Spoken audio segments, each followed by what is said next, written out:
Hello student, स्वागत है फिर से आपका हमारी theoretical क्लासेस में। और हम टॉपिक कर रहे हैं आज राजस्थान की राज व्यवस्था। और आपको पता है कि राजस्थान की राज व्यवस्था का आपको किसी न किसी एग्जाम के अंदर राजस्थान की में 110% क्वेश्चन देखने को मिल रहा है। आज के इस ट्रेंड के अंदर पॉलिटी से क्वेश्चन बनना कंफर्म है। आपने देखा भी होगा, सेकंड ग्रेड देख लो, पटवार देख लो, आने वाली वीडियो एग्जाम देख लो और आने वाली फोर्थ ग्रेड एग्जाम देख लो। फोर्थ ग्रेड एग्जाम के लिए मैं मेनली फोकस कर रहा हूँ, बाकी आपको सारा इसमें से मिल जाएगा जब आरएस दे लेना। ठीक है, तो राजस्थान की राज व्यवस्था है वो आज हम स्टार्ट कर रहे हैं। राजस्थान की राज व्यवस्था के अंदर हम देखें तो ये आती है आपकी राज्य सरकार के अंदर। क्यों? राजस्थान क्या है? स्टेट है, तो स्टेट गवर्नमेंट के अंदर आपकी होगी। ठीक है, तो राज्य सरकार का सबसे पहले एक क्वेश्चन बनता है हमारा भारतीय संविधान के अकॉर्डिंग अगर हम बात करें, क्योंकि जहां जहां इंडियन पॉलिटी राजस्थान पॉलिटी लगेगी वहां वहां इंडियन पॉलिटी शोर होगी। ठीक है, तो राज्य सरकार का जो 153 से लेके 237 यानी आर्टिकल अनुच्छेद 153 से लेके 237 तक वर्णन है भारतीय संविधान में। अब सर हमें कैसे पता कि किस भाग में है, कैसे है, कौन सी अनुसूची में है, तो वो सारी चीजें हम डिस्कस करेंगे। ठीक है, तो आपको ज्यादा वो लोड लेने की जरूरत है नहीं, मैं जितना पढ़ा रहा हूं उतना सफिशिएंट है। 1 मिनट आप चालू रखना, 1 सेकंड।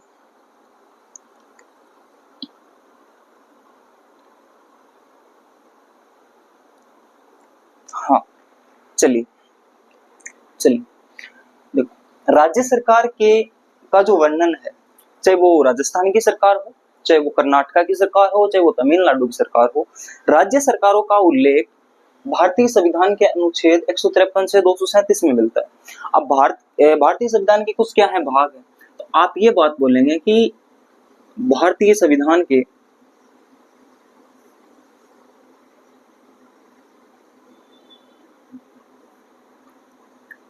भाग 6 में इसका वर्णन है। किसमें है? भाग 6 के अनुच्छेद 153 से लेके 237 तक वर्णन। अब सर हमें कैसे पता कि कैसे कैसे क्या वर्णन है?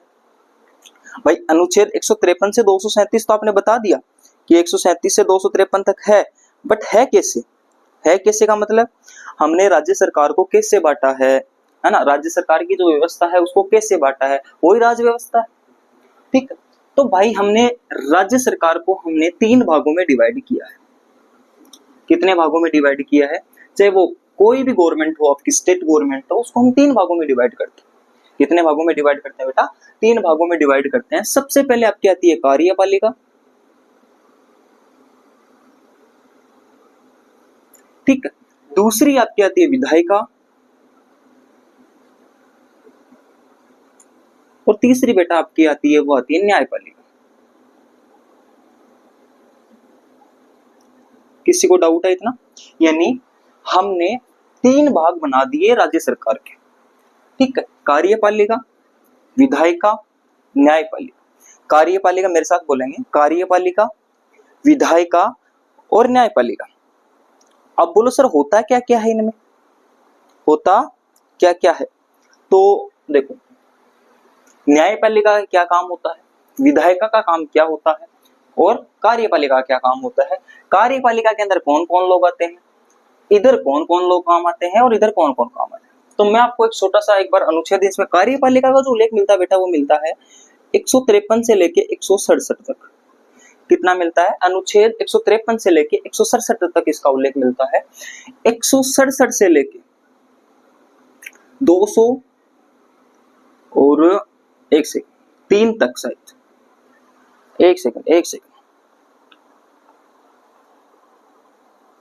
नहीं, हाँ 153 से 167 तक, और 167 से 213, 3 नहीं है 213, और 213 से 14 से लेके और आपका 237 तक उल्लेख मिलता है वो न्यायपालिका का मिलता है।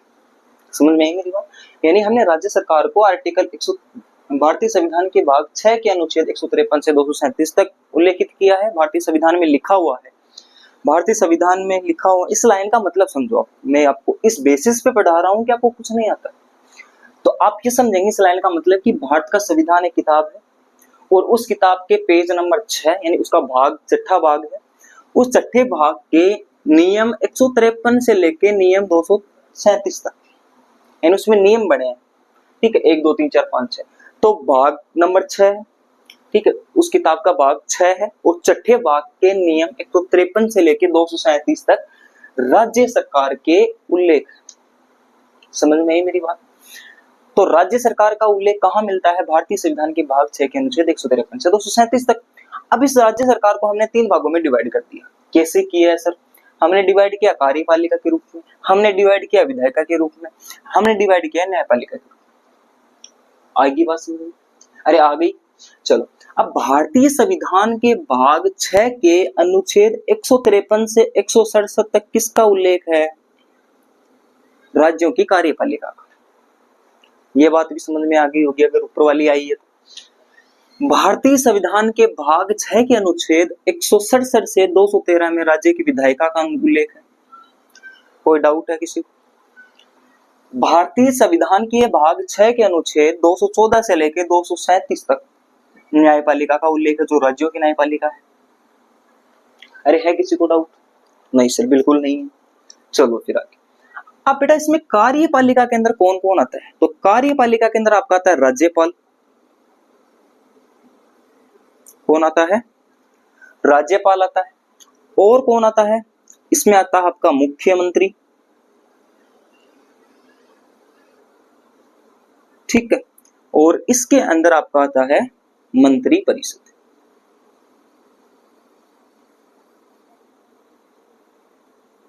समझ में आई मेरी बात? राज्यपाल, मुख्यमंत्री, मंत्री परिषद, राज्यपाल, मुख्यमंत्री, मुख्यमंत्री परिषद। आप देखो, अभी देखो कई बुक्स में क्या मिलता है बेटा? कई बुक्स में मिलता है कि मुख्यमंत्री और मंत्री परिषद को एक जगह मर्ज करके और एक और जोड़ दिया जाता है इसमें, महाधिवक्ता।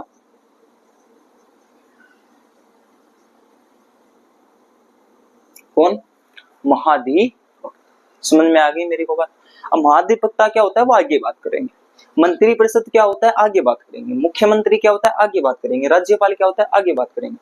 फिर बात आती है बेटा विधायिका की। तो विधायिका के अंदर राज्यपाल तो होगा ही। ठीक, एक होगी आपकी विधानमंडल।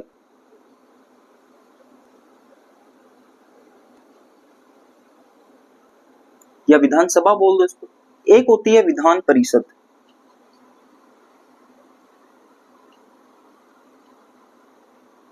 इसको विधान परिषद और सॉरी विधानमंडल को विधानसभा भी बोल सकते हो। क्या बोल सकते हो? विधानसभा भी बोल सकते हो।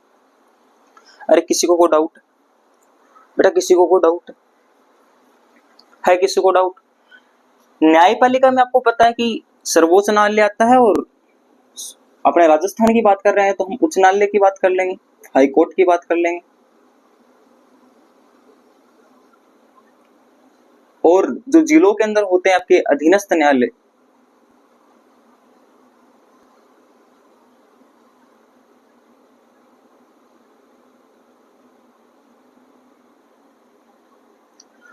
अब ये अगर आपको पैटर्न समझ में आ गया तो आपके लिए पॉलिटी बहुत ज्यादा इजी हो जाएगी। कैसे इजी हो जाएगी मैं बताता हूं आपको। देखो, हमने देखा कि भारतीय संविधान भाग 6 में कार्यपालिका को उल्लेख है अनुच्छेद 153 से 167 तक। एक बार कार्यपालिका को छोड़ दो, विधायिका का उल्लेख मिलता है बेटा 167 से 213 अनुच्छेद में। अब हम विधायिका से ही स्टार्ट करते हैं। देखो, आप बोलोगे कि भैया विधायिका का क्या काम है, ये क्यों बना रखी है? राज्यपाल यहां भी काम कर रहा है, राज्यपाल यहां भी काम कर रहा है, ठीक है, लेकिन यहाँ मुख्यमंत्री अकेला ही काम कर रहा है, यहाँ मुख्यमंत्री नहीं, यहाँ पे विधानमंडल, विधान परिषद आ गई। तो मैं आपको सिंपल सा वो बताता हूं कि जो विधायिका है, विधायिका का काम होता है वो होता है कानून बनाना। क्या काम होता है? कानून बनाना। विधानमंडल और विधान परिषद के सदस्य मिलके कानून बनाएंगे, और वो कानून किसके पास जाएगा? वो जाएगा राज्यपाल के पास। समझ में आ रही है मेरी बात? विधायिका ने कानून बनाया, यानी विधायिका के विधानमंडल और विधान परिषद के सदस्यों ने मिलकर कानून बनाया, और कानून किसके पास जाएगा? राज्यपाल के पास जाएगा। और अगर राज्यपाल उस पर साइन कर देता है, अगर राज्यपाल उसको एग्री कर देता है, उसको अलाउ कर देता है उस नियम को, तो वो कानून पारित हो जाएगा। फॉर एग्जाम्पल देके समझो, तो एग्जाम्पल ऐसा कि मान लो एक कानून बना अपने राजस्थान में। देखो राजस्थान के अंदर विधान परिषद नहीं है, राजस्थान के अंदर ओनली विधानसभा विधानमंडल ही है जिसकी 200 सीटें हैं, ठीक है, ये आपको पता होना चाहिए। तो विधान परिषद राजस्थान में नहीं है, तो विधानमंडल के सदस्यों ने एक कानून बनाया, विधानसभा में ले जाके कानून रखा कि भाई जो भी पेपर चोरी या पेपर लीक करते हैं उनके खिलाफ हम कानून बनाएंगे। तो क्या कानून बनाएंगे कि उनको 10 साल की सजा होनी चाहिए और साथ ही साथ उसकी संपत्ति जब्त होनी चाहिए। ये कानून मान लो बना दिया। अब ये विधानमंडल ने कानून बना के विधानसभा में लेके गए, तो वहां राज्यपाल बैठा हुआ, राज्यपाल अगर उसको समझता है, उस नियम को उसको पढ़ेगा कि भाई हाँ ये बात तो सही है कि पेपर लीक हो रहे हैं, तो इनके हम खिलाफ हमें क्या लेना पड़ेगी, सख्त कार्रवाई करनी पड़ेगी। तब ये कानून राज्यपाल को अगर अच्छा लगा तो राज्यपाल इस पे साइन करेगा, साइन करते ही ये क्या हो जाएगा, कानून बन जाएगा, पूरे राजस्थान के अंदर लागू हो जाएगा। तो विधायिका का काम होता है कानून बनाना, और उसमें हस्ताक्षर किसके अनिवार्य हैं, राज्यपाल के। तो आपको क्वेश्चन पूछ ले, अगर कोई विधेयक पारित होता है, अगर कोई विधेयक पारित होता है या कोई नियम पारित होता है, तो उसको लागू, उसको पारित करने का जो अधिकार होता है वो किसके पास होता है, राज्य सरकार में राज्यपाल के पास होता है। केंद्र सरकार की मैं बात करूं तो राष्ट्रपति के पास होता है। ये दोनों करेस्पॉन्डिंग चलेंगे कि राज्यपाल का जो काम होता है वहां राष्ट्रपति का होता है। कुछ मतलब 90% राष्ट्रपति और राज्यपाल में सिमिलरिटी होती है। वो कैसे होती है वो हम राज्यपाल वाले टॉपिक में क्लियर कर लेंगे। बट आप इतना समझो कि विधायिका ने कोई कानून पारित करवा रहा है तो वो कौन करवा रहा है, राज्यपाल करवा रहा है। विधायिका ने जैसे ही कानून बनाया, अनुच्छेद 167 से लेकर 213 के अनुच्छेद के नियमों में रहते हुए विधायिका ने कोई कानून पारित कर दिया, लागू कर दिया, और लागू करने के बाद में उस कानून पे अगर काम करेगा तो वो कौन करेगा, कार्यपालिका करेगी। समझ में आई मेरी बात। विधायिका से कानून पारित होते ही कार्यपालिका के पास आएगा। उस कार्यपालिका का काम होता है काम करना। कार्य का मतलब क्या होता है, काम करना। वो काम करेगी कार्यपालिका, और उस नियम को ध्यान में रखते हुए वो काम करेगी। यानी कि जो विधायिका कानून पारित करती है वो किसके प्रति उत्तरदायी होता है, कार्यपालिका के प्रति उत्तरदायी होता है। या आप ऐसे बोल देंगे कि कार्यपालिका किसके प्रति उत्तरदायी होती है, न्यायपालिका और विधायिका के प्रति उत्तरदायी होती है। समझ में आ रही है मेरी बात, अरे समझ में आ रही, ठीक है। विधायिका से कानून पारित होते ही कार्यपालिका के पास आएगा। कार्यपालिका इस नियम को ध्यान में रखते हुए इस पे काम करेगी। तो इसमें काम करेगी, इसका मतलब राज्यपाल भी उस पर निगरानी रखेगा, इसका मतलब उसमें मुख्यमंत्री भी निगरानी रखेगा। और काम कौन करेंगे, मंत्री परिषद, महाधिवक्ता। तो कार्यपालिका का भी काम समझ में आ गया। अरे समझ में आया कि नहीं आया, चलो ठीक। अब सर इस न्यायपालिका का क्या काम होता है। अब न्यायपालिका का बेटा काम होता है न्याय व्यवस्था को बनाने का। इन तीनों में सर्वोपरि कौन होती है, न्यायपालिका होती है। तो आप इसमें लिख लेंगे ये क्या होती है, सर्वोपरि होती है। यानी कि न्यायपालिका तो दादा है, इसकी बात तो माननी ही पड़ेगी। अगर न्यायपालिका की बात अगर नहीं मानते हो तो आप चाहे किसी भी पद पे हो, राज्यपाल को छोड़ के आप जेल के अंदर जा सकते हो, क्योंकि राज्यपाल पद पे रहते हुए राज्यपाल को सजा नहीं मिल सकती। ठीक है, वो आगे बात करेंगे कैसे नहीं मिल सकती। ठीक है, आगे देखो, इसके अंदर आते हैं आपकी हाई कोर्ट और अधीनस्थ न्यायालय। जैसे आपने डिस्ट्रिक्ट में आपके जिलों के अंदर देखा होगा, संभाग के अंदर देखा होगा कि वहां पे अधीनस्थ न्यायालय होते हैं। कई बार क्वेश्चन आता है कि उच्च न्यायालय की मुख्य पीठ कहाँ पे अपनी, तो वो अपनी जोधपुर में। कहाँ पे बेटा, जोधपुर में। इसकी सहायक पीठ कहाँ पे है, तो आप बता देंगे जयपुर में। कहाँ पे है मुख्य पीठ इसकी, कहाँ पे है, जोधपुर में। कहाँ पे है, जोधपुर। समझ में आई मेरी बात। तो इस न्यायपालिका काम होता है जो भी कानून विधायिका ने बनाए हैं और वो ऐड हो गए और उस पर कार्यपालिका अगर अच्छे से काम नहीं कर रही है तो उस कानून को सही तरीके से लागू करना किसका काम होता है, उस कानून की सही तरीके से व्यवस्था को देखना किसका काम होता है, न्यायपालिका का होता है। Is that clear. तो न्यायपालिका इस विधायिका द्वारा बने हुए कानून का क्या करती है, नियमन करवाती है। कौन, न्यायपालिका। इसीलिए कार्यपालिका और विधायिका दोनों में सर्वोपरि कौन होती है, न्यायपालिका। और इसका उल्लेख भारत के संविधान के भाग 6 के अनुच्छेद 214 से लेकर 237 तक उल्लेखित है। समझ में आई मेरी बात। तो हमें ओवरऑल पढ़ना क्या है, हमें राजस्थान की राज व्यवस्था के अंदर इतना ही पढ़ना है कि राज्यपाल पढ़ लो, मुख्यमंत्री पढ़ लो, मंत्री परिषद पढ़ लो, महाधिवक्ता पढ़ लो, विधानमंडल पढ़ लो, और उच्च न्यायालय और अधीनस्थ न्यायालय ने न्यायपालिका पढ़ लो। आपकी राज व्यवस्था कंप्लीट। समझ में आई मेरी बात? और यही आपके हर राजस्थान की राज्य व्यवस्था के टॉपिक के अंदर सिलेबस आपका दिया हुआ है। इसके अलावा भारतीय संविधान के अंदर मैं बात करूं तो वहां पे जैसे यहाँ पे मुख्यमंत्री है तो वहां प्रधानमंत्री है, यहाँ राज्यपाल है तो वहां राष्ट्रपति है, वहां प्रधानमंत्री का मंत्री परिषद होगा, यहाँ मुख्यमंत्री का मंत्री परिषद होगा। ठीक है, ठीक है। वहां लोकसभा राज्यसभा आ जाएंगी। ठीक है, यहाँ विधानसभा है। ठीक है मेरे, वहां यहाँ पे उच्च न्यायालय है, वहां पे क्या जाएगा आपका सर्वोच्च न्यायालय। बात इतनी ही। ठीक है, यहाँ हम राज्य सरकार पढ़ रहे हैं, वहां हम संसद पढ़ लेंगे, वहां संसद के 3 पार्ट पढ़ लेंगे हम, राज्यसभा, लोकसभा और आपका राष्ट्रपति। अरे समझ में आई मेरी बात? तो वो ही कार्यपालिका वहां होगी, वो ही न्यायपालिका वहां होगी। कोई डाउट है? ठीक है।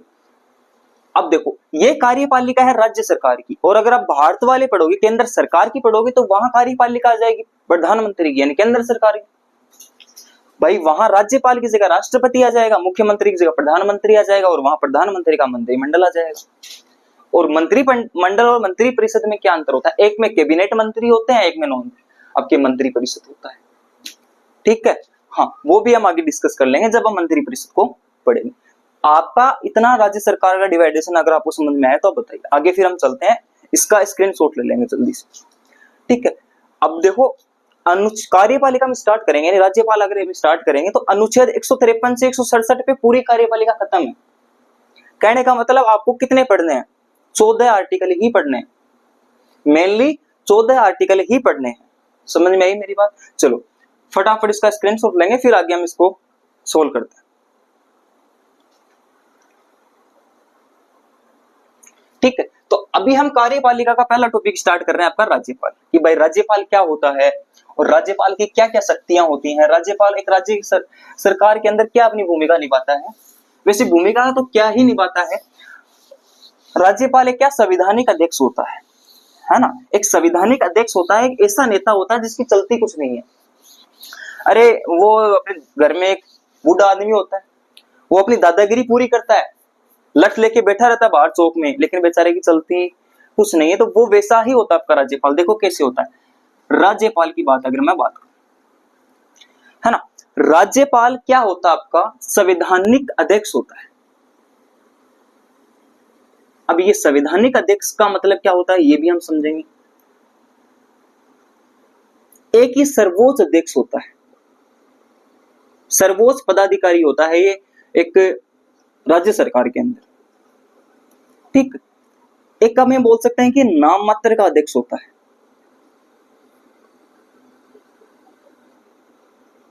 ठीक, ये हम बात करें।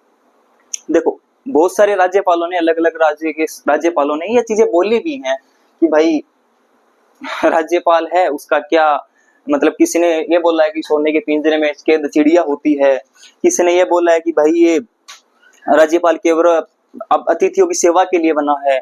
बस ये ही चीजें हैं, ये मान के चलो। संवैधानिक अध्यक्ष का मतलब क्या होता है कि आप संवैधानिक अध्यक्ष का मतलब ये निकाल सकते हैं कि राज्यपाल के पद का वर्णन संविधान में है।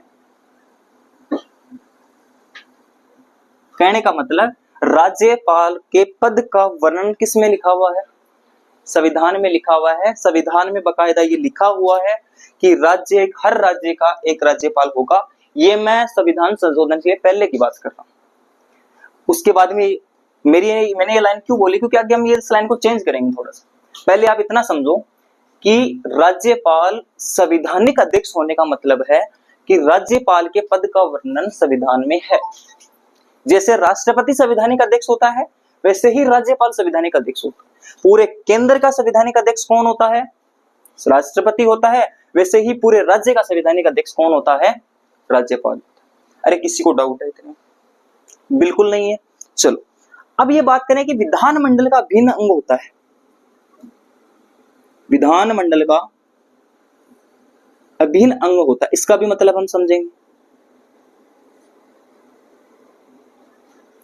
ठीक है, पॉलिटी को आप ज्यादा ओवरलोड नहीं लेना है आपको। पॉलिटी को आप सिंपल तरीके से पढ़ेंगे तो आपका आसानी से आपके दिमाग में घुस जाएगी। और मेरे को पता है कि राजस्थान की तैयारी करने वाले बच्चों को, राजस्थान लेवल की तैयारी करने वाले बच्चों को पॉलिटी सबसे हार्ड लगती है, अगर वो इस बैकग्राउंड से नहीं है तो। अगर वो साइंस बैकग्राउंड से है या जिसने कंटिन्यू तैयारी नहीं की है, जो नया आया है, और 4th ग्रेड वालों के लिए तो रामबाण है। आप टेंशन फ्री रहो, इससे बाहर कोई क्वेश्चन नहीं आएगा। जो मैं टॉपिक सॉर्टेड आपको पढ़ा रहा हूँ, ठीक है, उससे बाहर क्वेश्चन नहीं आएगा। और राज्यपाल से तो कंफर्म क्वेश्चन आएगा, आप देख लेना 4th ग्रेड के अंदर, ठीक है, ये मेरा वादा आपसे। बाकी इससे बाहर आपका कुछ नहीं जाएगा, ठीक है। चलो आगे हम देखते हैं, 1 सेकंड हम चालू रखें।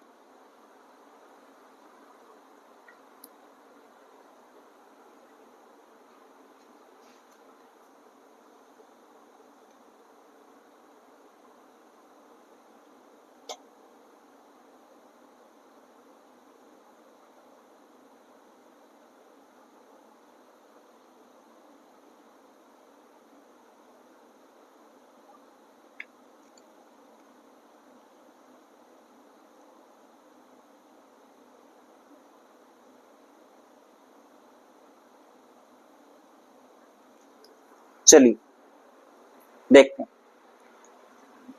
ठीक है। हाँ, सर्वोच्च पदाधिकारी इसलिए होता है क्योंकि इसके अंडर में काम होते हैं सर, इसके अंडर में काम होते हैं। सारे लोग अपनी क्लास को शेयर कर देंगे, फटाफट शेयर कर देंगे, सारे ज्यादा से ज्यादा बच्चे जुड़ने चाहिए अपने 4th ग्रेड के। हमने 2nd ग्रेड के टॉपिक जो पेपर लगे हैं अभी तक, जैसे मैं क्लास अपलोड करूंगा तो उससे पहले शायद 2 या 3 पेपर हो जाएंगे 2nd ग्रेड के, उसमें भी हमने क्वेश्चन मिलाए हैं। अपने टॉपिक्स में से बहुत ज्यादा क्वेश्चन आए हैं। आप चाहे ज्योग्राफी उठा के देख लो, चाहे हिस्ट्री या पॉलिटी उठा के देख लो, बहुत सारे क्वेश्चन आए हैं। तो हम ये है कि बेसिक फालतू का मैटर खूब है मार्केट में, हम पॉइंट टू पॉइंट चलेंगे। तो आप ज्यादा से ज्यादा शेयर कर दो क्लास को, 4th ग्रेड वालों को बहुत ज्यादा फायदा होने वाला है इस क्लास, ठीक। राज्यपाल सर्वोच्च पदाधिकारी होता है, इसका मतलब ये हो गया बेटा कि सर्वोच्च पदाधिकारी, इसका मतलब सबसे ज्यादा इसी की चलेगी, मतलब ये सब पे निगरानी रखेगा। नाम मात्र का अध्यक्ष होने का मतलब है कि ये अध्यक्ष तो है बट ये औपचारिक है। क्या है बेटा? ये औपचारिक अध्यक्ष है। औपचारिक अध्यक्ष का मतलब हो गया, वही बात है, आपके घर में एक डैनिया होता है सबके घर में नहीं होता, लेकिन मान लो होता है, आपने गांव में देखा होगा कि एक डैनिया होता है किसी घर में, और वो बक बक बक बक करता रहता है, अपने मतलब ऑर्डर चलाता रहता है, बस उसकी मानता कोई नहीं, उसकी मानता कोई नहीं, और वो चौक के अंदर लठ लेके बैठा रहता है। अब वो लठ लेके तो बैठा रहता है बट उसके घर में कोई मानता नहीं है। मतलब वो क्या है, औपचारिकता तो कर रहा है अपनी पूरी, है ना, वो औपचारिकता तो अपनी पूरी कर रहा है, अपना रोब तो पूरा दिखा रहा है, बट उसकी कोई मानता नहीं है। वो काम सारे अपने हिसाब से करते हैं। तो वही बात राज्यपाल के साथ, वही बात। और आज का अपना कौन है? आज के टाइम अपने हैं हरिभाऊ बांगड़े, आप याद रख लेंगे। राजस्थान के वर्तमान राज्यपाल कौन है? हरिभाऊ बांगड़े, ठीक है। तो आप ये ध्यान रख लेंगे थोड़ा सा, ठीक है। चलो फटाफट देख। फिर अगली आती है कि राजस्थान के जो विधानमंडल है उसका अभिन्न अंग होता है। अभिन्न अंग का मतलब होता है बेटा कि आप राज्यपाल को उठा नहीं सकते, आप राज्य सरकार राज्यपाल को नहीं हटा सकती। राज्यपाल या तो खुद इस्तीफा देगा, और वो भी किसको देगा? राष्ट्रपति को। राज्यपाल को आप हटा नहीं सकते। तो विधानमंडल का अभिन्न अंग होता है, जिसको कभी भिन्न नहीं किया जा सकता, ठीक है। सबसे अलग पद होता है। समझ में आई मेरी बात बेटा? समझ में आई? चलो हाँ, अब देखो बात आती है, आपने एकीकरण पढ़ा होगा 1 नवंबर 1956।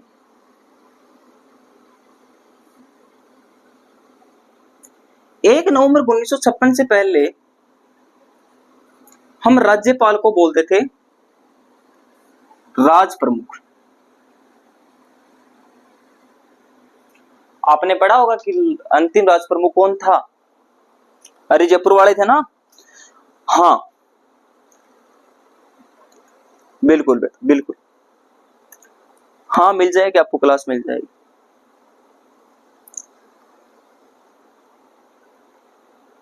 ठीक। फिर देखो क्या होता है, 1 नवंबर 1956 को 7वां संविधान संशोधन होता है। 7वें संविधान संशोधन में इस पद को हटा दिया जाता है,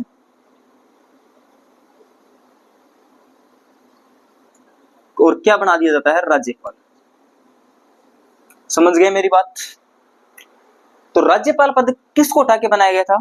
राज प्रमुख को। कौन सा संविधान संशोधन? 7वें संविधान संशोधन कब हुआ था? 1956 में। राज्यपाल को क्या बोलते थे पहले? राष्ट्र प्रमुख। राष्ट्र प्रमुख का पद 7वें संविधान संशोधन 1956 को हटाकर क्या बना दिया गया? राज्यपाल बना दिया गया। बिल्कुल सही बात है। अरे बिल्कुल सही बात है ना, बिल्कुल सर सही। फिर देखो आगे हम बात करते हैं।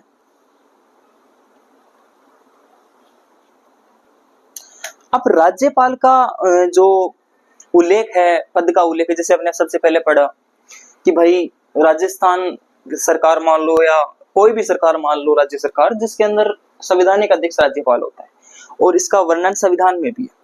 ठीक है, तो वो संविधान में वर्णन कहाँ है भाई? कौन सी लाइन में लिखा है कि राजस्थान का मतलब किसी भी राज्य सरकार का संवैधानिक अध्यक्ष क्या होगा? राज्यपाल होगा। ये कैसा कहाँ पे लिखा है? तो मैं बेटा बता दूं, आगे देखते हैं। सबसे पहले हम संवैधानिक अध्यक्ष की ही बात करते हैं, इसका संविधान में वर्णन कहाँ है? तो आप हेडिंग लगाएंगे सबसे पहले आर्टिकल 153, अनुच्छेद 153। अब आपको थोड़ा सा इंपॉर्टेंटली याद रखना है, अनुच्छेद 153 इंपॉर्टेंट है बेटा। क्यों है मैं आपको समझा दूं। आपको सीधा सीधा क्वेश्चन पूछ लेगा कि राज्यपाल के पद का वर्णन संविधान के कौन से अनुच्छेद में? तो आप ये बोलेंगे सर अनुच्छेद 153 में लिखा है कि हर राज्य का एक राज्यपाल होगा।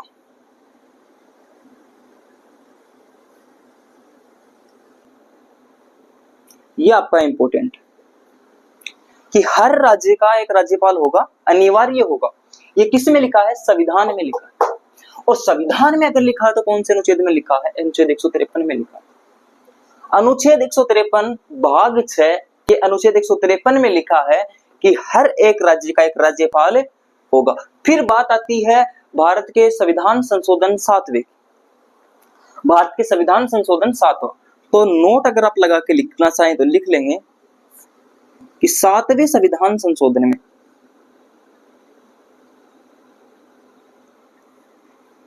संविधान संशोधन में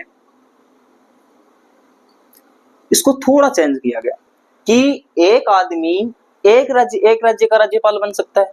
पहले ये था, लेकिन अब इस संविधान को संशोधित करके क्या बोल दिया गया है कि एक आदमी 2 से अधिक राज्यों का क्या बन सकता है? राज्यपाल बन सकता है। एक व्यक्ति 2 से ज्यादा राज्यों का राज्यपाल बन सकता है।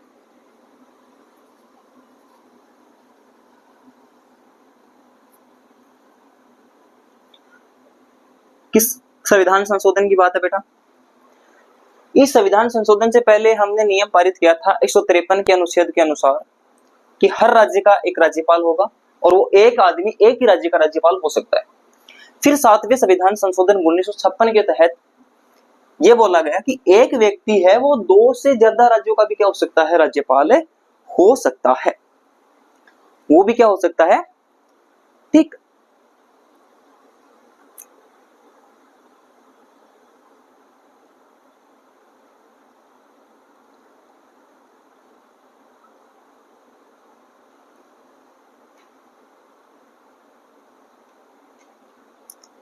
ठीक, चलो, हाँ बिल्कुल बिल्कुल।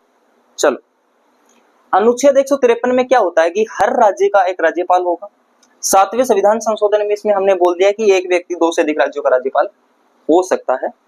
कोई बात नहीं बेटा, हाँ धीरे धीरे आ जाए, कोई बात। आगे हम देखते हैं कि अनुच्छेद 154 क्या कहता है। राज्यपाल के सारे ही अनुच्छेद इंपोर्टेंट है बेटा। अनुच्छेद 154 कहता है कि ये कार्यपालिका में इसकी क्या शक्ति होती है? कार्यपालिका के अंदर हमने पढ़ा था राज्यपाल, तो कार्यकारी शक्तियां क्या है जो राज्यपाल की है? तो आपको पूछे कि राज्यपाल की कार्यपालिका की शक्तियों का उल्लेख कहां पे है, तो आप बता देंगे भारतीय संविधान के अनुच्छेद 6 भाग 6 के अनुच्छेद 154 में कार्यपालिका की शक्तियों का वर्णन है। आप बता देंगे, इतना ही पूछेगा भाई आपसे। आपसे कोई डीपली नहीं पूछेगा, आपसे कोई डीपली नहीं पूछेगा कि क्या क्या शक्तियां हैं, क्या है क्या नहीं है। बस आपको इतना ही ध्यान रखना है कि कार्यपालिक राज्यपाल की जो कार्यपालिक शक्तियां हैं उसका वर्णन अनुच्छेद 154 में मिलता है। अब ये शक्तियों का प्रयोग कैसे करता है राज्यपाल? तो राज्यपाल या तो खुद कर सकता है या अपने अधीनस्थ जो भी अधिकारी बैठे हैं, मुख्यमंत्री है, मंत्रिपरिषद है, महाधिवक्ता है, उनके द्वारा वो करवा सकता है। समझ में आ रही है मेरी बात? तो अनुच्छेद 154 क्या कहता है कि ये अपनी शक्तियों का प्रयोग कैसे कर सकता है? वो अपने स्वयं कर सकता है नंबर 1, या अपने अधीनस्थ अधिकारियों से करवा सकता है।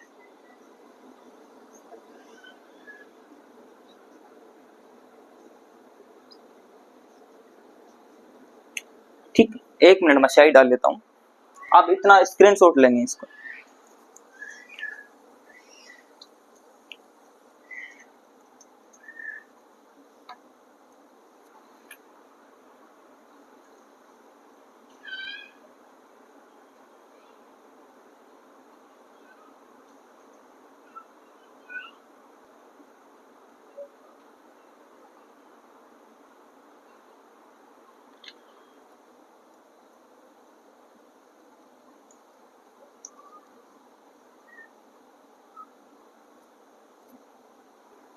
चलो, अब इस कार्यपालिक शक्ति का अगर मैं बात करता हूं तो हमने अभी लाइन पढ़ी थी, वो क्या होता है? इसका संवैधानिक अध्यक्ष होता है। क्या होता है बेटा? संवैधानिक अध्यक्ष होता है।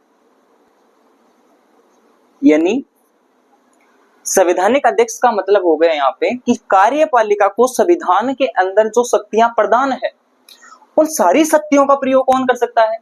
राज्यपाल कर सकता है। इसका मतलब जो राज्यपाल होता है वो ऐसा डैनिया होता है जो या तो स्वयं अपनी कार्यपालिक संविधान में लिखी शक्तियों का प्रयोग कर सकता है या फिर अपने अधीनस्थ जो अधिकारी हैं, पोता पोती बेटा बहू, उनके द्वारा उनका क्या करवा सकता है?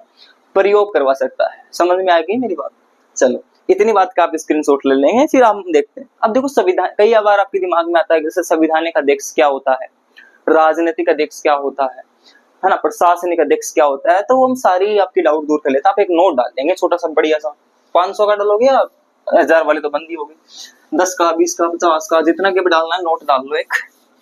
अरे कॉपी में नहीं डालना है, पेन से डालना है बेटा, पेन से। हाँ, गांधी जी नाराज हो जाएंगे वरना उसको दाब दो, 2 अक्टूबर आने वाली है। हाँ, नोट डालेंगे आप ऐसे वाला, नोट में लिखेंगे आप संवैधानिक अध्यक्ष। राज्य की बात कर रहे हैं तो राज्य सरकार की ही बात करेंगे।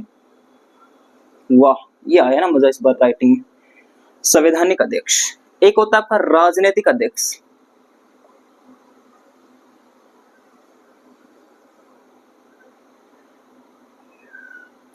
और एक होता है आपका प्रशासनिक अध्यक्ष।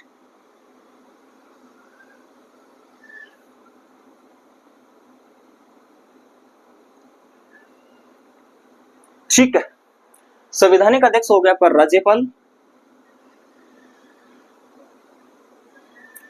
राजनीतिक अध्यक्ष हो गया मुख्यमंत्री, और ये हो गया आपका मुख्य सचिव। अब सर ये मुख्य सचिव क्या होता है? बेटा कोई आईएएस है बना हुआ है और वो लास्ट रिटायरमेंट के पास है और तब जाके वो क्या बनता है? मुख्य सचिव बनता है। मतलब ये ही है राज्य के अंदर कुछ है वो, समझ रहे मेरी बात? सबसे दिमाग बड़ा आदमी है मुख्य सचिव। ये किसका सलाहकार होता है? मुख्यमंत्री का। पूरे मतलब सरकार को और मुख्य सचिव ही चलाता है, ये मान के चलो आप। सचिवालय के अंदर बैठता है मुख्य सचिव, सेक्रेटरीट के अंदर, है ना, चीफ सेक्रेटरी बोलते हैं। ओके बेटा, चलो ये नोट डाल लेंगे तो आपको ये डाउट क्लियर हो गया कि राज्य के अंदर, राज्य में संवैधानिक अध्यक्ष होता है राज्यपाल, राजनीतिक अध्यक्ष होता है मुख्यमंत्री, प्रशासनिक अध्यक्ष होता है मुख्य सचिव। समझ में आई मेरी बात? अरे समझ में आई? तो अनुच्छेद 153 क्या कहता है? अनुच्छेद 153 कहता है कि राज्यपाल के पद का वर्णन है। कहां पे है? भाग 6 के अनुच्छेद 153 में है।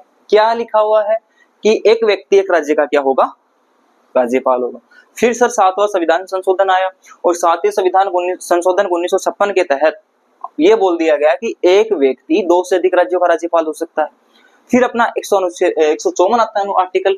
आर्टिकल 154 क्या बोलता है? आर्टिकल 154 ये बोलता है कि राज्य की जो कार्यपालिका शक्तियां होती हैं, कार्यपालिका की जो शक्तियां होती हैं वो किस में निहित होती हैं? राज्यपाल में। यानी राज्यपाल की कार्यपालिक शक्तियों का वर्णन किसमें है? अनुच्छेद 154 में है। और वो लिखता है कि संविधानिक अध्यक्ष कौन होता है? अनुच्छेद 154 एक लिखता है कि राज्य का संवैधानिक अध्यक्ष कौन होता है? राज्यपाल होता है। संवैधानिक अध्यक्ष का मतलब मैंने आपको बता दिया कि संविधान में वर्णित जितनी भी कार्यपालिका शक्तियां हैं उनका प्रयोग या तो वो स्वयं कर सकता है या अपने नीचे जो अधिकारी हैं, मुख्यमंत्री या मंत्री परिषद, विधानमंडल है, उनके द्वारा वो करवा सकता है। इतनी बात क्लियर? तो हमने दो आर्टिकल तो अभी पढ़ ली, 153, 154। पद की बात हो गई, कार्यपालिका शक्तियों की बात हो गई, दो बातें हमने कर ली। अब भाई पद की बात कर ली और शक्तियां भी दे दी, अब इसको नियुक्त भी करो। तो आर्टिकल 155, अनुच्छेद 155 इंपॉर्टेंट है। फिर से आर्टिकल 155 बोलता है राज्यपाल की नियुक्ति को।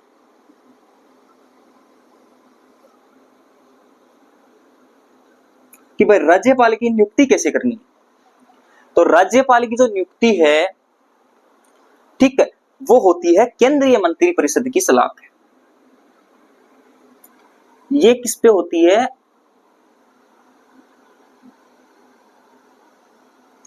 केंद्रीय मंत्री परिषद की सलाह पर। अब बेटा थोड़ा सा यहाँ पे आपको कंफ्यूजन होगा, सर ये राज्य के अंदर केंद्र कहां से आ गया? तो वो भी हम डाउट दूर कर देते हैं। मैंने आपको बोला कि राज्यपाल होता है वो संवैधानिक अध्यक्ष होता है और संविधान का सर्वोच्च आदमी कौन होता है? राष्ट्रपति। तो राष्ट्रपति राज्यपाल की नियुक्ति करेगा ना बेटा, और राष्ट्रपति की खुद की नहीं चलती, वो किसकी सुनेगा? वो प्रधानमंत्री और उसकी मंत्री परिषद की। तो इनडायरेक्टली हम बोल सकते हैं कि केंद्रीय मंत्री परिषद की सलाह पर राज्यपाल की नियुक्ति होती। समझ में आई मेरी बात? तो ये भी बोल सकते हो कि राज्यपाल की नियुक्ति है, ठीक है, वो किससे ली गई है? सॉरी, किससे क्या ली गई? मतलब राज्यपाल की नियुक्ति है वो राष्ट्रपति करता है। किसकी सलाह पे करता है? केंद्रीय मंत्री परिषद की सलाह पे करता है। प्रधानमंत्री बोलेगा कि भाई उस राज्य का राज्यपाल कौन होना चाहिए? ये होना चाहिए। समझ में आ गई? क्योंकि राष्ट्रपति खुद प्रधानमंत्री चुन के लाए। भाई राष्ट्रपति को खुद प्रधानमंत्री चुन के लाया मंत्री परिषद की सलाह पे, तो राज्यपाल को भी तो वही सुनेगा, ठीक है। हाँ, इसका पद कहां से है सर? इसकी नियुक्ति कहां से ली गई कि भाई राज्यपाल की भी नियुक्ति होनी चाहिए? तो मैं आपको बता दूं कि कनाडा से। कहां से? अब देखो, राज्य और केंद्र संघ के संबंध को भी कहां से लिखे हैं? कनाडा से। कनाडा से। समझ में आ गई मेरी बात? अरे संबंध, और जितना गहरा संबंध होगा वो मैं बताऊंगा बाद में आपको। एक ट्रिक है अच्छी सी। हाँ, अनुच्छेद 155 बोलता है राज्यपाल की नियुक्ति को। जो कैसे होती है राज्यपाल की नियुक्ति? राज्यपाल की नियुक्ति होती है केंद्रीय मंत्री परिषद के, हाँ, या यह बोल सकते हो कि राज्य राष्ट्रपति करता है। कौन करता है? राष्ट्रपति द्वारा। समझ में आई मेरी बात? कहने का मतलब केंद्रीय मंत्री परिषद के सारे मंत्री बैठेंगे, उस पे ऊपर बैठेगा प्रधानमंत्री, उनकी सलाह लेगा प्रधानमंत्री, प्रधानमंत्री फाइनल करेगा कि राजस्थान का राज्यपाल हरिभाऊ बांगड़े होना चाहिए। ये किसके पास जाएगा? राष्ट्रपति के पास। राष्ट्रपति इस पे साइन करेगा, एक अधिपत्र जारी करेगा कि भाई आज के बाद राजस्थान राज्य का राज्यपाल हरिभाऊ बांगड़े होंगे। और ये बिल आएगा राजस्थान सरकार के पास और राजस्थान सरकार इसको एक्सेप्ट करेगी। एक्सेप्ट करते ही वहां का संवैधानिक अध्यक्ष कौन बन जाएगा? आपका हरिभाऊ बांगड़े। प्रोसेस समझ में आई मेरी बात? तो सिंपल सीधी सटीक बात है।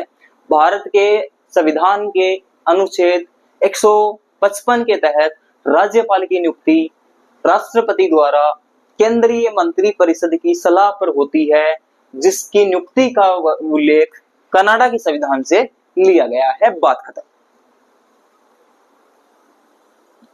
समझ में आई मेरी बात?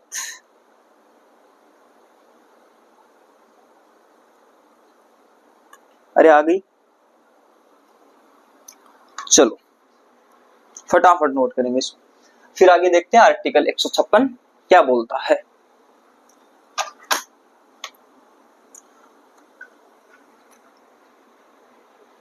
चलो, आर्टिकल 156 क्या बोलता है? देखो, राष्ट्रपति एक अधिपत्र जारी करता है।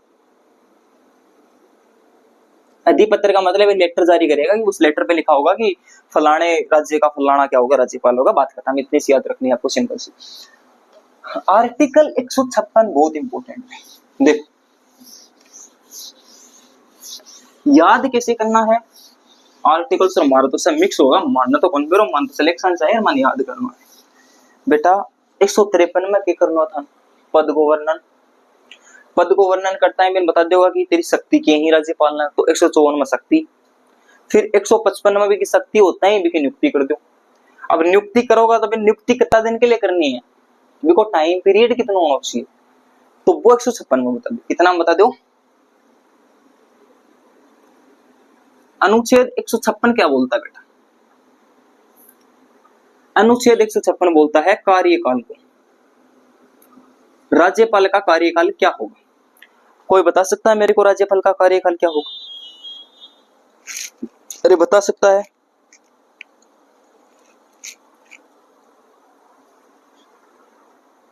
बताओ।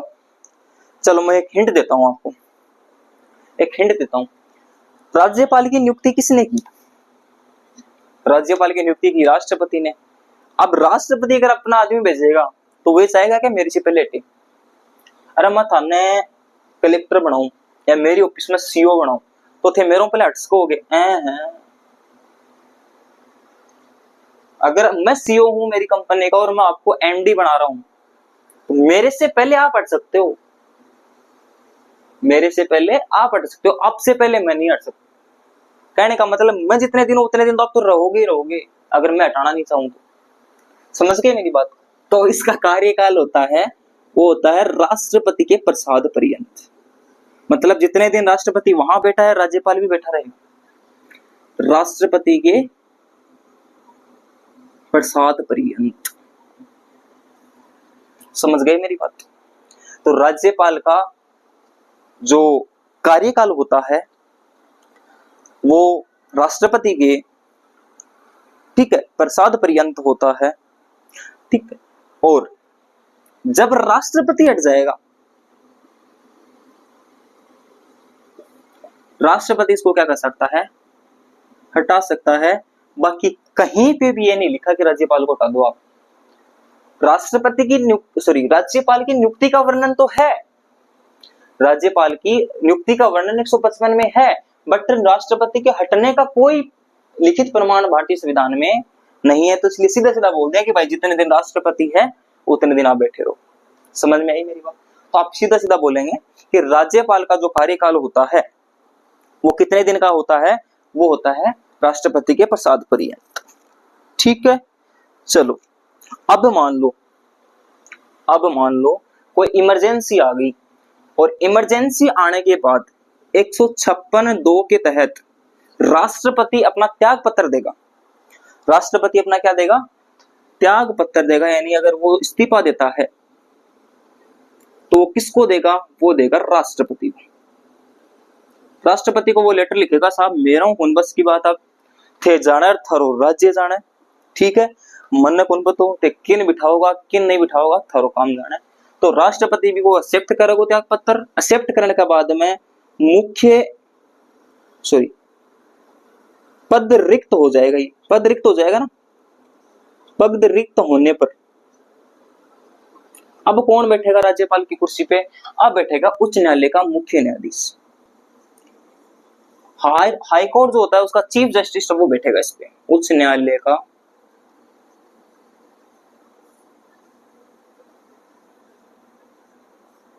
मुख्य न्यायाधीश। समझ रहे हो मेरी बात? वैसे तो राष्ट्रपति हटा सकता है इसको, ठीक है, उल्लेख है नहीं संविधान में हटाने का। कार्यकाल जब तक राष्ट्रपति है तब तक ये राज्यपाल बन के रह सकता है। उसके बाद में 156 में अगर अपना त्याग पत्र देना चाहे तो वो किसको देगा? राष्ट्रपति को। राष्ट्रपति इस पे साइन करके अब पद रिक्त हो जाएगा त्याग पत्र देते ही। पद रिक्त होते हुए उच्च न्यायालय का मुख्य न्यायाधीश राज्यपाल की कुर्सी को संभाल लेगा। ठीक है, चलो आगे हम देखते हैं। फिर देखो अनुच्छेद 153(3) क्या कहता है? सॉरी 156(3) वो कहता है कि इसका कार्यकाल वैसे तो 5 साल है मिनिमम,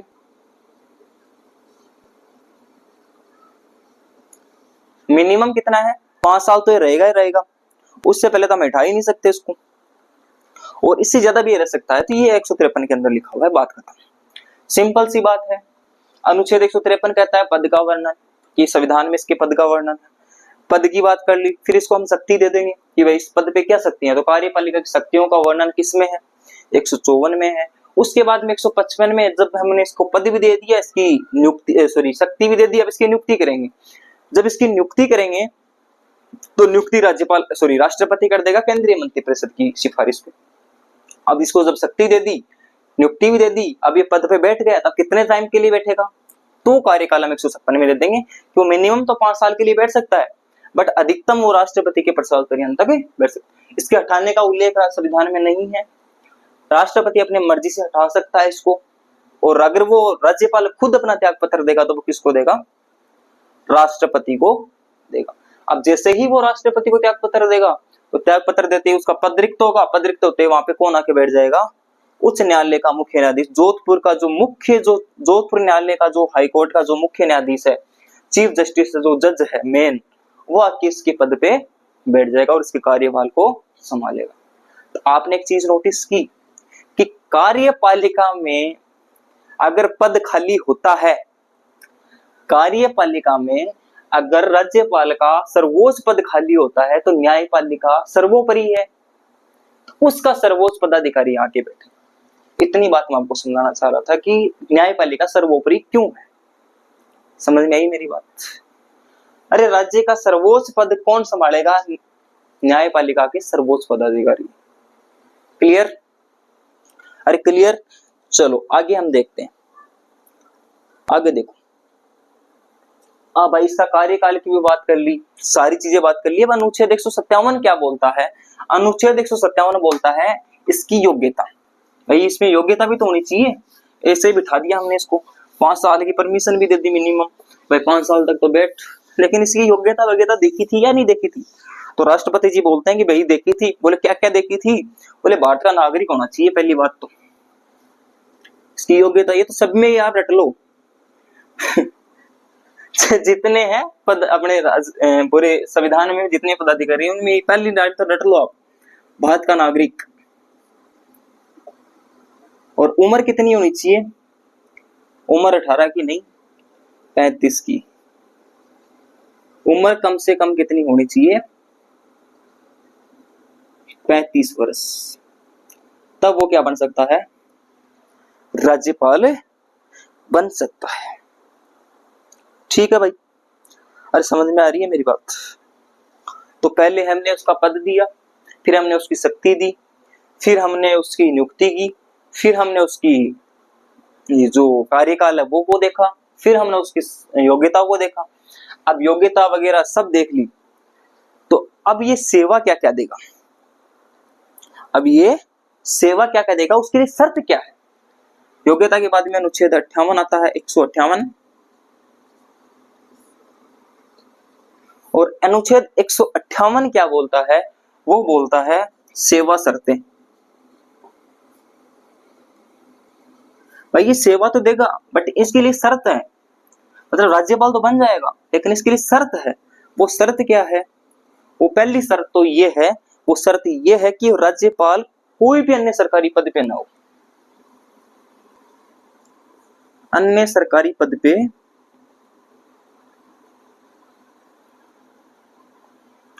ऐसा नहीं हो कि साहब लेफ्टिनेंट है और राज्यपाल भी, अब लेफ्टिनेंट गिरी संभालेंगे या राज्यपाल गिरी संभालेंगे, ठीक है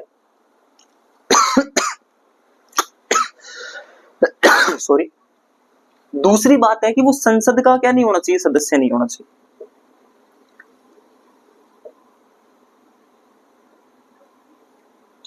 संसद का सदस्य नहीं होना चाहिए, और संसद का साथ साथ में विधानमंडल का सदस्य भी नहीं होना चाहिए। विधान परिषद तो है ही नहीं राजस्थान में, तो विधानमंडल की ही बात कर लेते हैं। संसद या विधानमंडल या विधानसभा का सदस्य नहीं होना चाहिए, तब वो राज्यपाल बन सकता है। ठीक है मेरी बात, अरे ठीक है। ठीक। आप बोलो कि भाई ये चीजें सारी ठीक है, आप बोलो इसकी सैलरी कौन देगा? तो इसकी सैलरी देती है संसद। सैलरी कौन देगी इसकी? संसद देगी। कौन देगी? संसद। तो वेतन भत्तों का जो संसद है वो राज्यपाल के वेतन भत्तों का क्या करती है? निर्धारण करती है।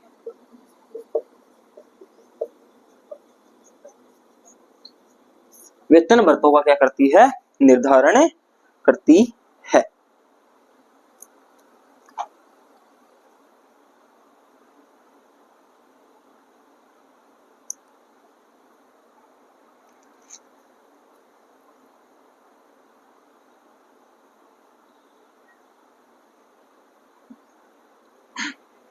फटाफट लिखेंगे इसको।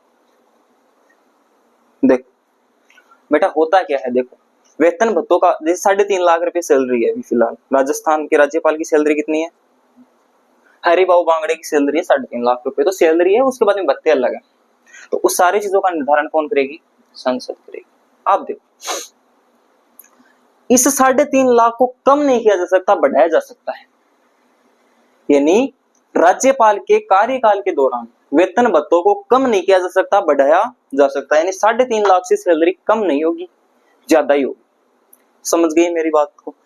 अब देखो अगर ये हरिभाऊ बांगड़े राजस्थान के राज्यपाल भी हैं मान लो, और पंजाब के भी हैं, हरियाणा के भी हैं, या गुजरात के हैं, 2 राज्यों के क्या है राज्यपाल, तो वो सेम अनुपात में उनके पास सैलरी आएगी। वो सेम अनुपात होगा कि राज्य सरकार इतनी सैलरी देगी, सॉरी राजस्थान सरकार इतनी सैलरी देगी उसको, और गुजरात सरकार इतनी सैलरी देगी।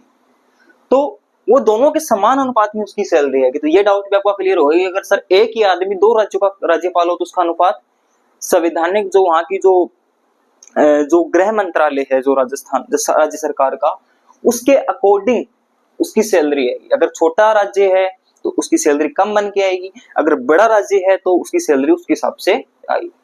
ठीक है, उसकी पर कैपिटा इनकम के अकॉर्डिंग, उसकी जनसंख्या के अकॉर्डिंग, है ना। हाँ, उसके प्रशासनिक व्यवस्था के अकॉर्डिंग उसकी सैलरी बनती है, तो वो उसके अकॉर्डिंग बनेगी। अरे समझ में आ गई? अरे समझ में आ गई। और ये सारी चीजों का निर्धारण संसद करेगी, इसका मतलब राष्ट्रपति करेगा। तो ये बोल सकते हैं कि जो राष्ट्रपति द्वारा जो अनुमानित जो अनुपात है, राष्ट्रपति जो हमारा जो अनुमानित अनुपात है, उसी के अकॉर्डिंग उसकी 2 राज्यों की सैलरी आएगी। समझ में आई मेरी बात को? अरे समझ में आ रहे हो? ठीक है। राज्यपाल का जो वेतन है वो राज्य सरकार देगी। राज्यपाल का जो वेतन है वो कौन देगी? राज्य सरकार देगी। और राज्यपाल जब रिटायर हो जाएगा तो उसकी पेंशन भारत सरकार देगी। तो आप ये पॉइंट यहाँ पे नोट लगा के लिख लेना एक बार।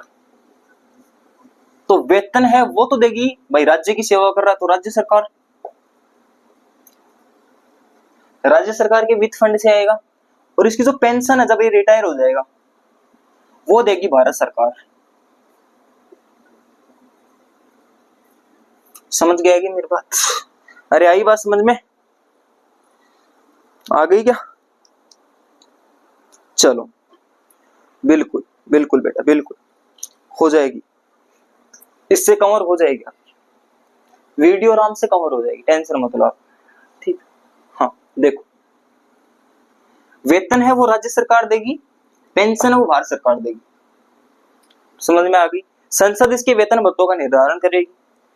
ठीक है, वेतन कितना है फिलहाल इसका? 3.5 लाख रुपए है, पर मंथ का है। सेवा शर्तें यही कि अन्य सरकारी पद पे नहीं होना चाहिए। अनुच्छेद 158 बोलता है संसद का वो सदस्य नहीं होना चाहिए। अगर राज्य की बात करें तो विधानमंडल का वो सदस्य नहीं होना चाहिए। राजस्थान के अंदर विधान परिषद है नहीं, तो हम विधानमंडल या विधानसभा में डायरेक्ट लिख रहा हूँ। समझ में आई मेरी बात? अरे आ गई क्या? अनुच्छेद 158 तक किसी को कुछ डाउट है तो दोबारा देख लेना वीडियो, नहीं रहेगी। और फिर भी अगर कोई डाउट है तो कमेंट में पूछ लेना। ठीक है, वीडियो को फटाफट शेयर कर दो सारे, और चैनल को सब्सक्राइब तो करना ही करना है। जो नए बंदे जुड़ रहे हैं उनको जोड़ो फटाफट भाई।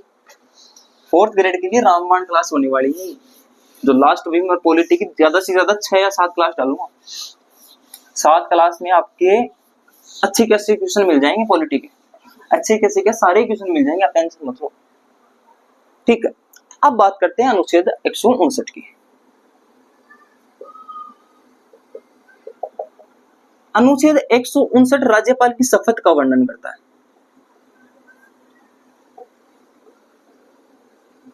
तो राज्यपाल की जो शपथ है वो कौन दिलाता है? अब मेरे को ये बताओ, अगर राज्यपाल है वो हटता है, अगर राज्यपाल का पद खाली होता है तो कौन बैठता है? उच्च न्यायालय का मुख्य न्यायाधीश, तो वो इसको शपथ दिला देगा। राष्ट्रपति थोड़ी आएगा दिलाने, तो ये दिलाएगा उच्च न्यायालय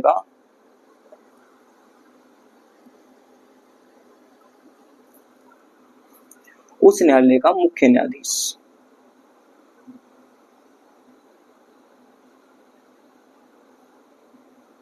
समझ में आई मेरी बात? तो राज्यपाल को शपथ कौन दिलाता है? उच्च न्यायालय का मुख्य न्यायाधीश। समझ में आई? और समझ में आ गई?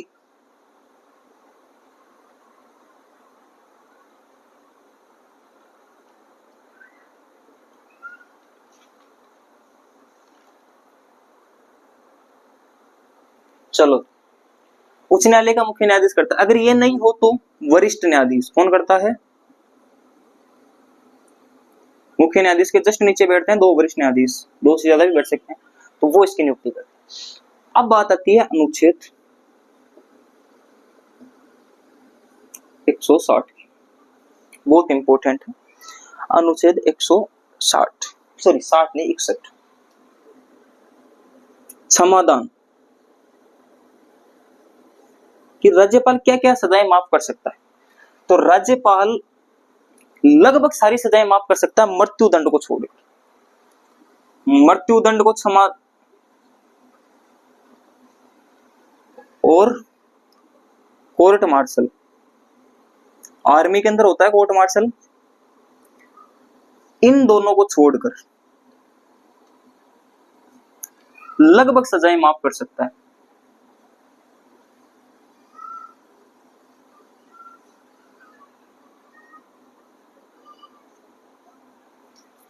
समझ गए मेरी बात? मृत्युदंड और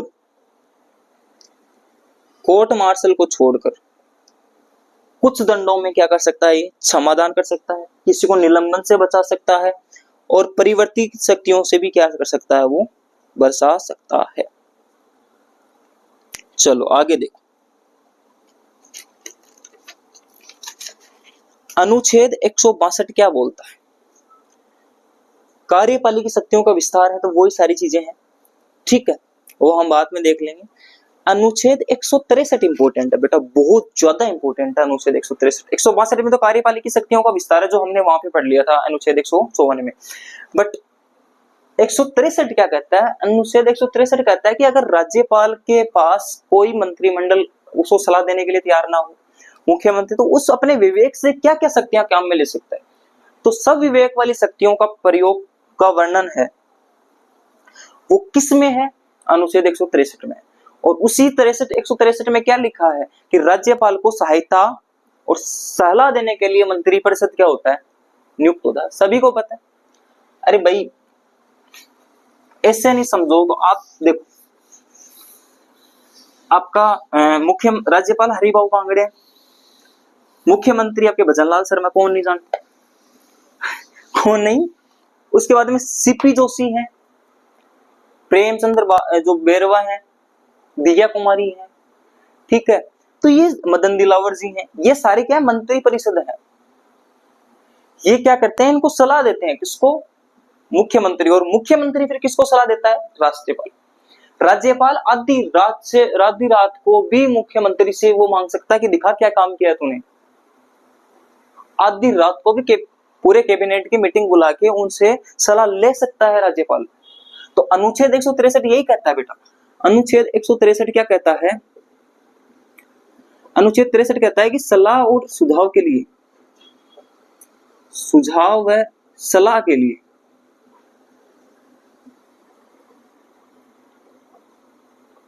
मंत्रिमंडल या मंत्रिपरिषद लिख देता हूं मैं सीधा।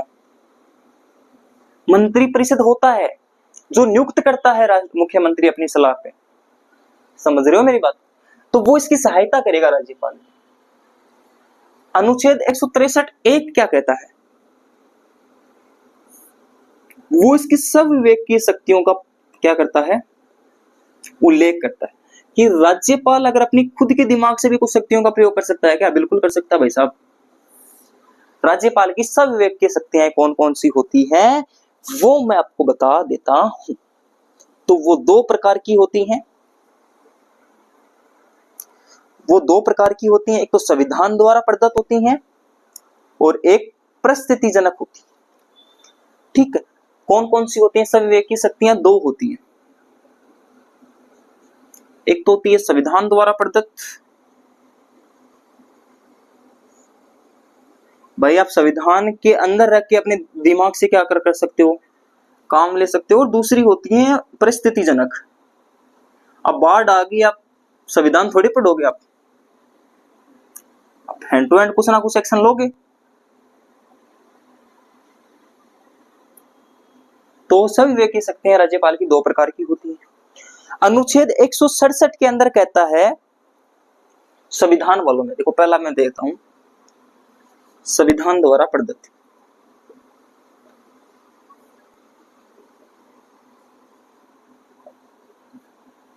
संविधान द्वारा प्रदत्त में पहला है 167। अनुच्छेद 167 कहता है कि राज्यपाल आधी रात को भी मुख्यमंत्री से जवाब मांग सकता है। तो 167 क्या कहता है कि राज्यपाल मुख्यमंत्री से सूचना मांग सकता है और मुख्यमंत्री को वो देनी होती है। ठीक है, तो ये संविधान में लिखा हुआ है। तो राज्यपाल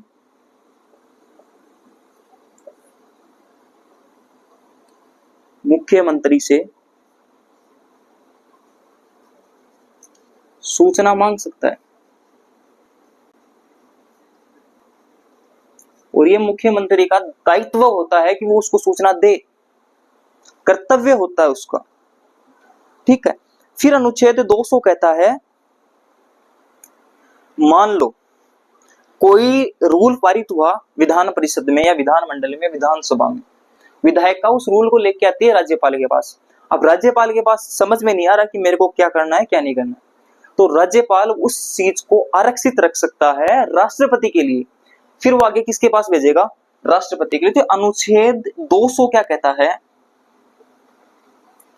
कि राज्यपाल किसी भी विधेयक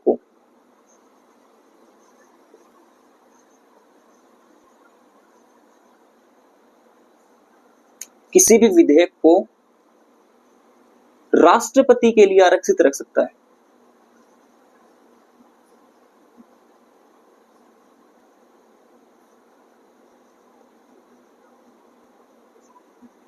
समझ गए मेरी बात? यानी कि राज्यपाल के अगर कोई बिल समझ में नहीं आ रहा कि भाई मेरे को क्या करना चाहिए, तब वो राष्ट्रपति की सहायता के लिए क्या कर सकता है, उसको आरक्षित रख सकता है। उस जब भी टाइम मिलेगा तो राष्ट्रपति को। और तीसरी शक्ति है अनुच्छेद 356, इंपोर्टेंट है भाई, बहुत ज्यादा इंपोर्टेंट है 356, ये लगा लेना। ये क्या करता है? राष्ट्रपति शासन की क्या कर सकता है?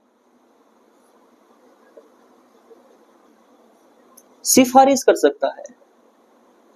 मान लो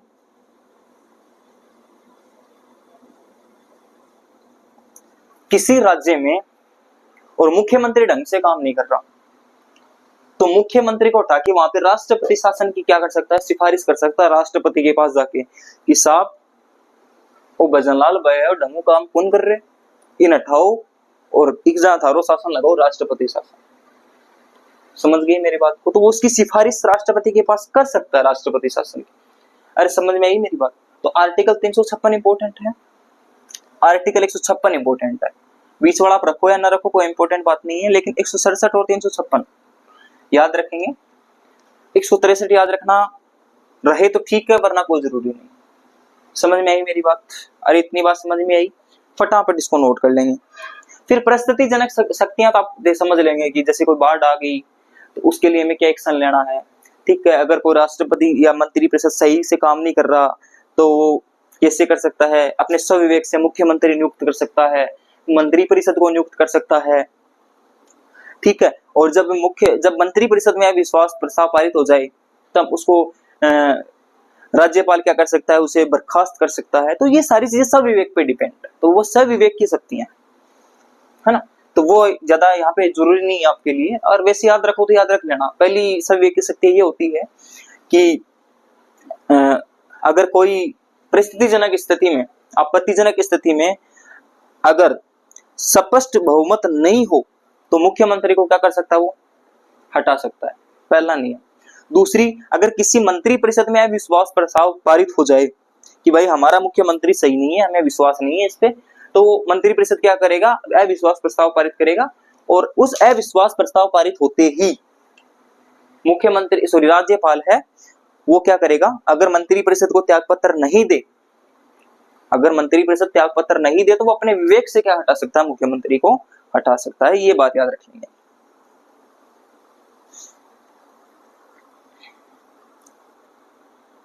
अब जो मैं लाइन लिखाने जा रहा हूं वो बहुत ही ज्यादा इंपॉर्टेंट है। अनुच्छेद 164, अनुच्छेद 165, अनुच्छेद 233, बहुत ही ज्यादा इंपॉर्टेंट चीजें हैं। और आप देख लेना, पटवार के अंदर भी एक क्वेश्चन आया था, आरएस के अंदर भी एक क्वेश्चन आता है, 4th ग्रेड के अंदर भी एक क्वेश्चन आएगा, और आप देख लेना वीडियो के अंदर भी एक क्वेश्चन आएगा। और जब आपकी एसआई लगेगी तो उसमें भी ये क्वेश्चन 110% आएगा।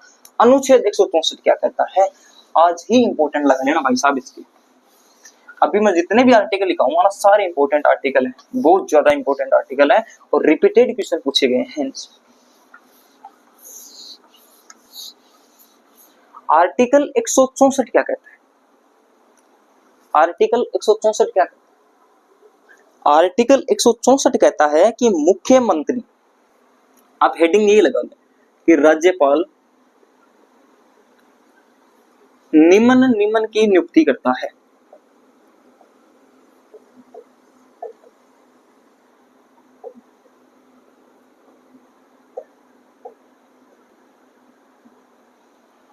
निम्न की नियुक्ति करता है, मतलब राज्यपाल किन किन की नियुक्ति करता है वो देखें। तो आर्टिकल 164 कहता है कि ये किसकी नियुक्ति करेगा, मुख्यमंत्री और मंत्री परिषद की।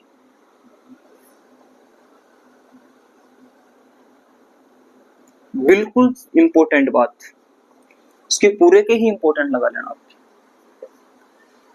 अनुच्छेद 164 के तहत किसी भी राज्य का राज्यपाल उस राज्य के मुख्यमंत्री और उसकी सलाह से अन्य मंत्रियों की नियुक्ति कर सकता है।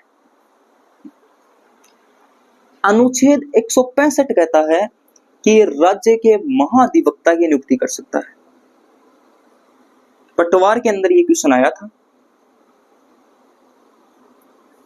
ये पटवार के अंदर क्वेश्चन आया था, पटवार 2025, तो ये छपेगा दोबारा आरएसएस में। राज्य के महाधिवक्ता की भी नियुक्ति कौन करता है, राज्यपाल करता है। तीसरा आर्टिकल,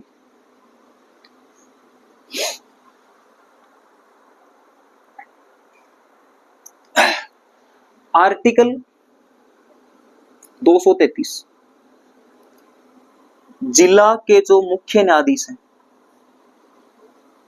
जिला न्यायालय के जो मुख्य न्यायाधीश होते हैं ना, उसकी नियुक्ति भी कौन करता है, राज्यपाल करता है। कौन करता है, जिला न्यायालय के मुख्य न्यायाधीश की नियुक्ति भी कौन करता है, आर्टिकल 233 के तहत राज्यपाल ही करता है। आर्टिकल 316 क्या कहता है, आर्टिकल 316 कहता है कि आप आरपीएससी के मेंबर की भी नियुक्ति कर दो। तो आरपीएससी की जो चेयरमैन अध्यक्ष होते हैं ना, अधीनस्थ बोर्ड यानी उसके अध्यक्ष व सदस्यों की नियुक्ति भी कौन करता है, राज्यपाल करता है। और साथ किसकी नियुक्ति करते हैं, राज्यपाल। राज्यपाल नियुक्ति करता है अनुच्छेद 243 के तहत राज्य निर्वाचन आयोग के अध्यक्ष की। आर्टिकल 243 के तहत राज्य निर्वाचन आयोग,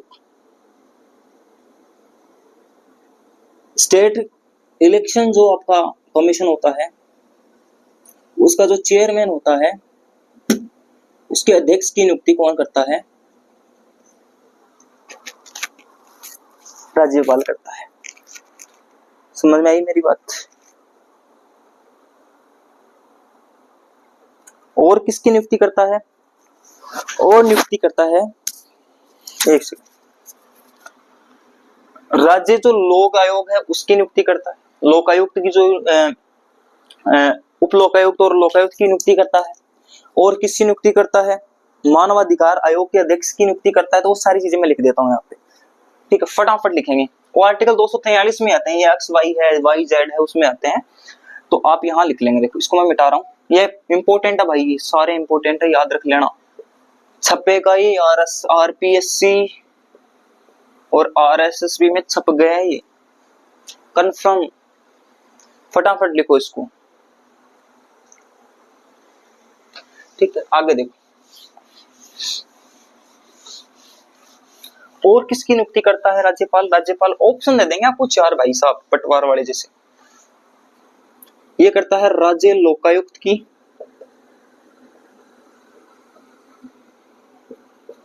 व उप लोकायुक्त की नियुक्ति, ठीक है। उसके बाद में वित्त आयोग के अध्यक्ष की नियुक्ति करता है,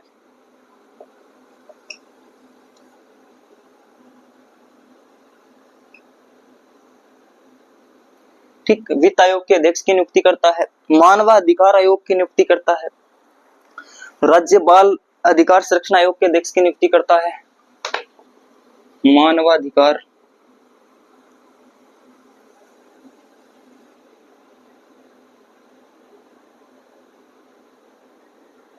अध्यक्ष की नियुक्ति करता है, राज्य बाल संरक्षण आयोग के अध्यक्ष की नियुक्ति करता है। तो इन सब की नियुक्ति कौन करता है? राज्यपाल करता है, यानी मुख्यमंत्री और उसके सलाह पे मंत्रिपरिषद की नियुक्ति करेगा, बिल्कुल सही बात है। मुख्य न्यायाधीश की नियुक्ति करेगा, बिल्कुल सही, सॉरी, मुख्य अधिवक्ता की नियुक्ति करेगा, महाधिवक्ता की नियुक्ति करेगा, बिल्कुल। जिला के जो न्यायाधीश होते हैं, मुख्य न्यायाधीश, उनकी नियुक्ति करेगा।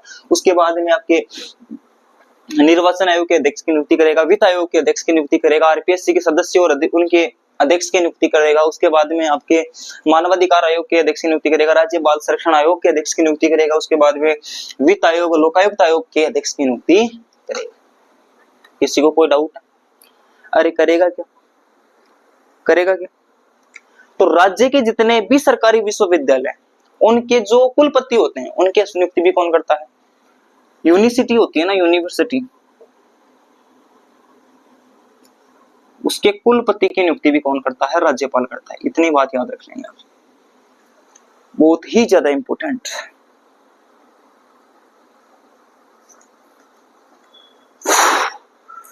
लिखो फटाफट।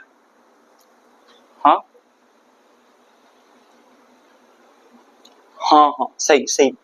एक लड़का बोल रहा है कि सर सूचना आयोग के अध्यक्ष की भी नियुक्ति करता। अच्छा, वो नहीं लिखा हमने, सूचना आयोग के अध्यक्ष की भी नियुक्ति करता है भाई, वेरी गुड, ठीक है। सूचना आयोग के अध्यक्ष की भी नियुक्ति करता, बिल्कुल सही बात है। आगे देख,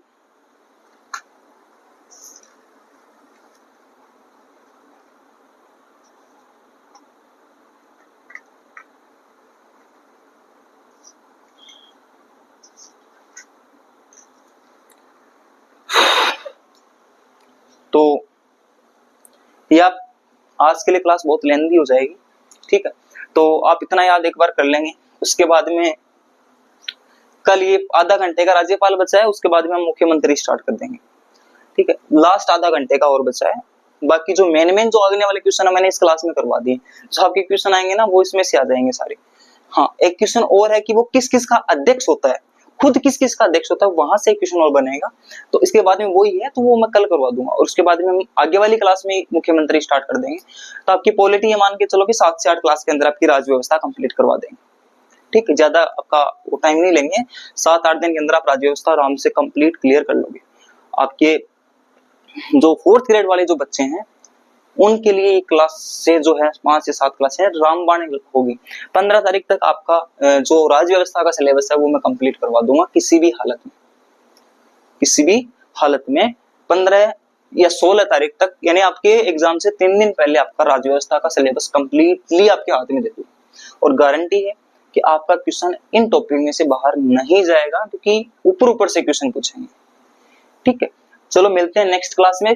शेयर जरूर करना है क्लास में अपने छोटे भाई बहनों को, और बड़े भाई बहनों को 4th ग्रेड में सारे एज के हैं तो सबको शेयर कर देना, अपने छोटे भाई को सपोर्ट करना है।